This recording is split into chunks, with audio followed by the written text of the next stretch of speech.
waxaana munaasabadii qalin jabintooda lagu soo casuumay mas'uuliyiin aad u qiimo badan iyo maamulka ee macallimiinta ardaydani xirfadahani baraya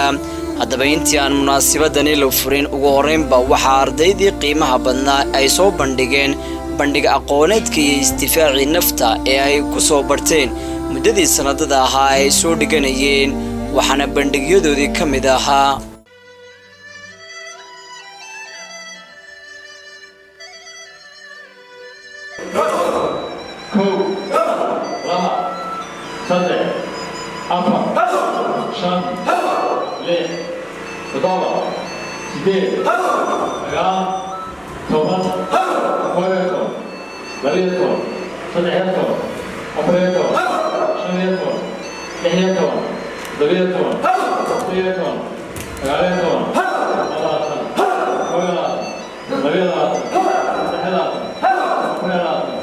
شنيرات